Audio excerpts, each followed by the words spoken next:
vou contar a vocês aquilo sobre o qual os livros escolares se calam. Colombo, que conhecemos como um grande descobridor, também foi um traficante de escravos que enviou milhares de indígenas americanos para a Europa.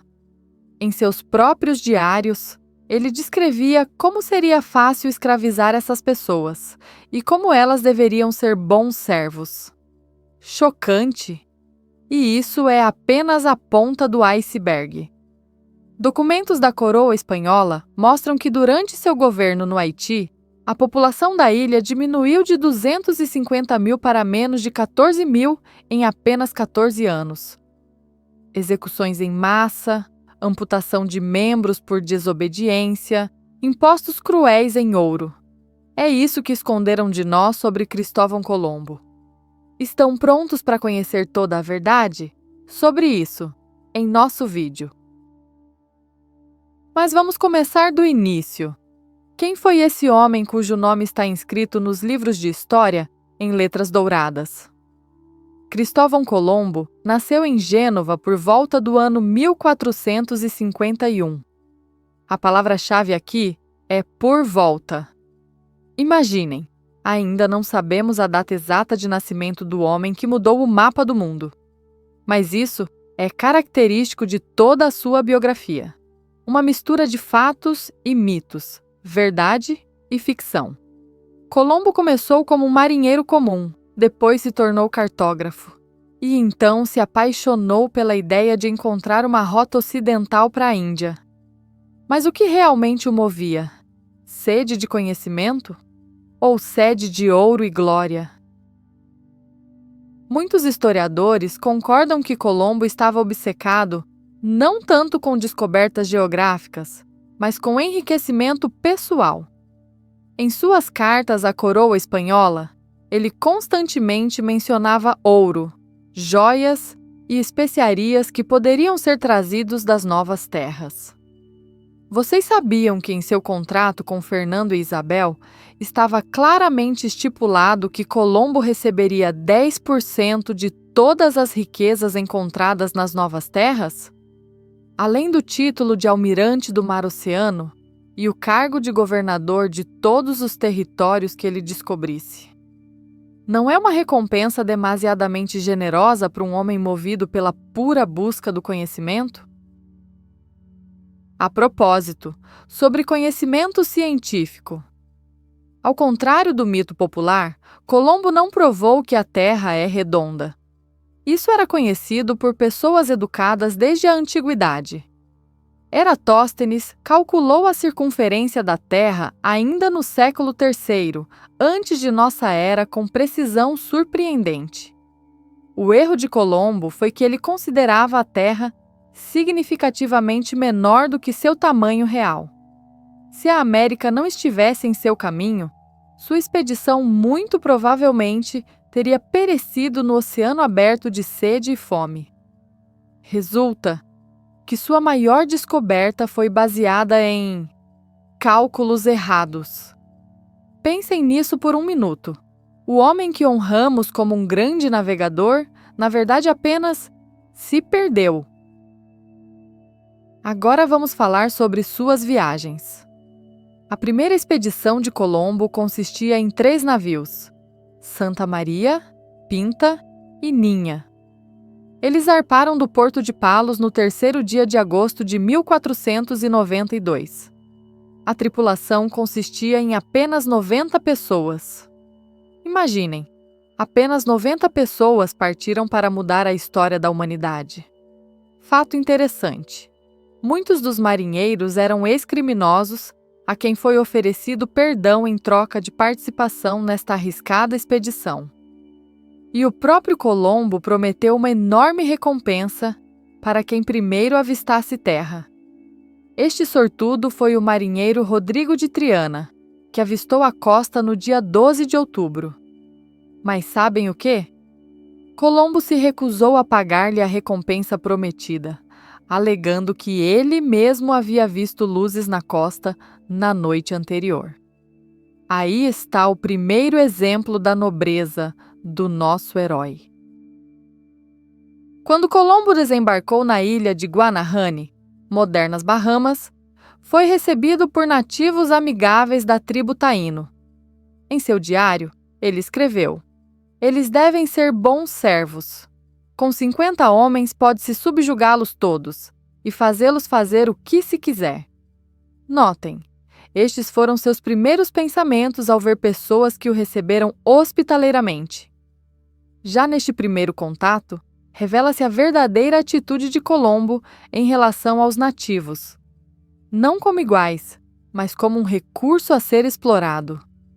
E estas não eram apenas palavras. Ele realmente capturou vários habitantes locais e os levou para a Espanha como souvenirs vivos. Em sua segunda visita, em 1493, Colombo trouxe 17 navios e cerca de 1.200 pessoas, padres, soldados e futuros colonos. E aqui começa o capítulo mais sombrio de sua biografia.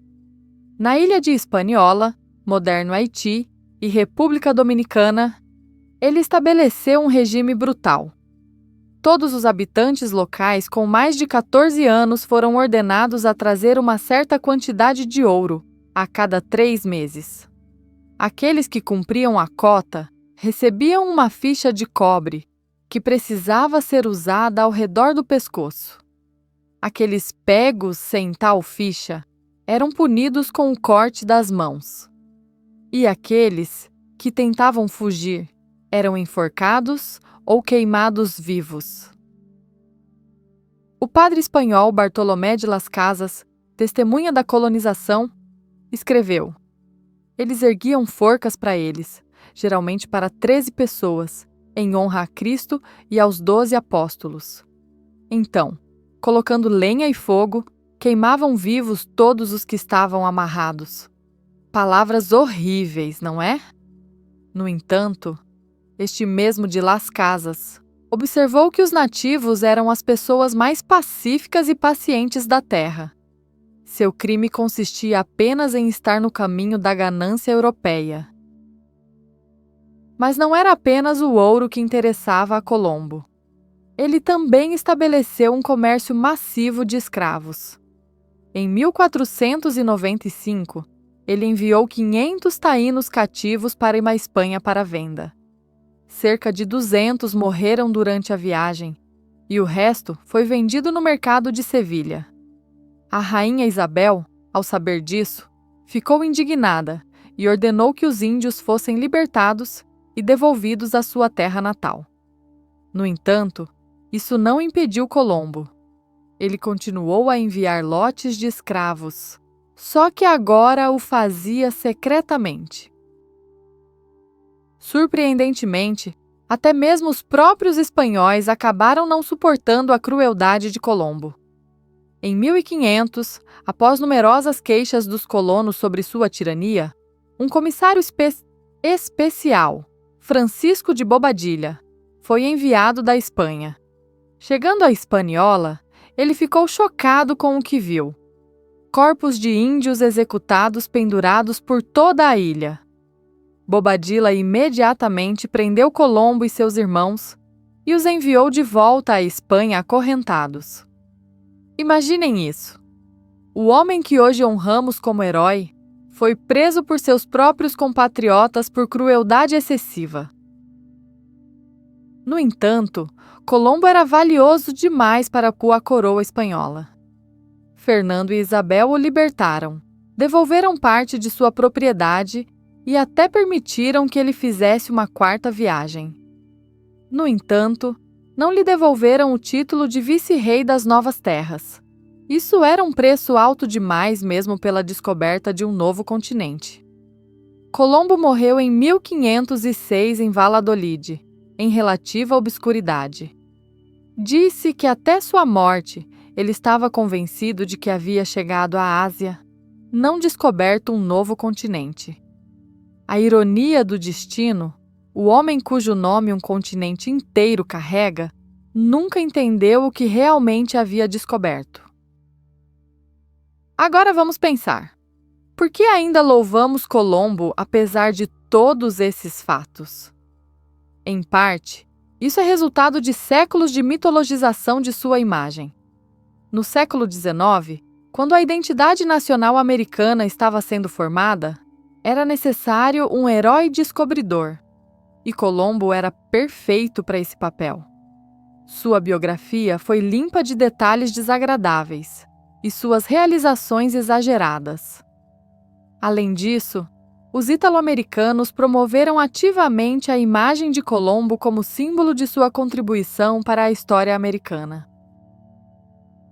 Curiosamente, o primeiro feriado nacional em homenagem a Colombo foi estabelecido no Zepídio apenas em 1892, 400 anos após sua viagem.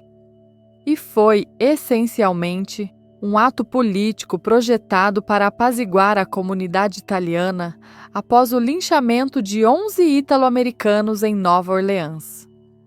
Desde então, o Dia de Colombo tornou-se parte da cultura americana, embora nos últimos anos cada vez mais estados e cidades estejam renomeando-o para Dia dos Povos Indígenas.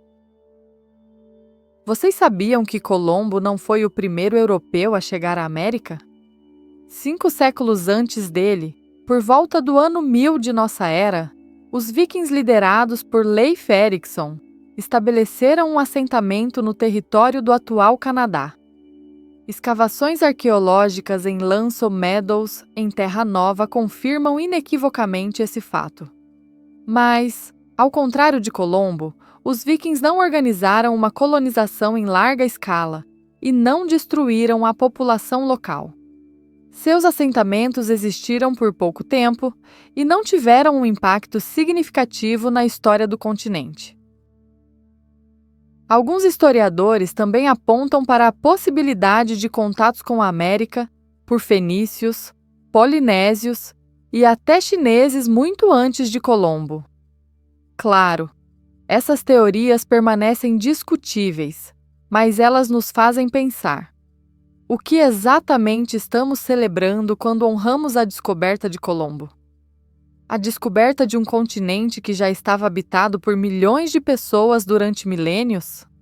Ou o início de uma das colonizações mais cruéis na história da humanidade? No entanto, não se pode negar a importância histórica objetiva das viagens de Colombo. Elas iniciaram o processo de globalização que mudou o mundo para sempre.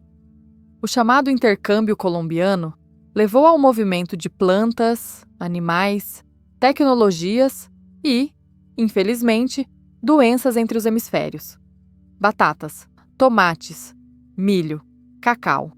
Todos esses produtos familiares para nós hoje chegaram à Europa graças à descoberta da América.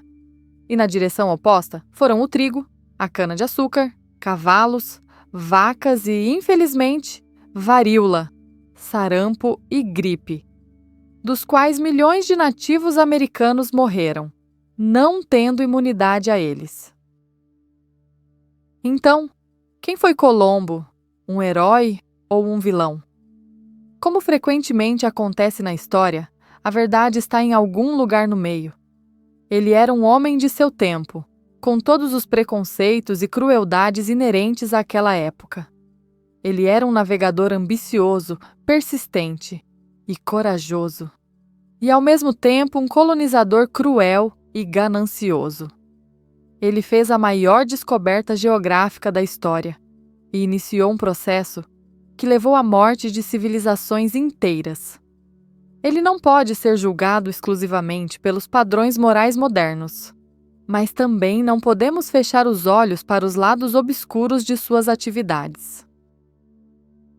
No mundo moderno, cada vez mais reavaliamos figuras históricas, tentando ver a imagem completa de suas vidas e atividades. Isso não significa que devemos cancelar Colombo ou outras figuras históricas, mas devemos buscar uma compreensão mais honesta e multifacetada do passado. A história não é um filme em preto e branco, com heróis e vilões claros.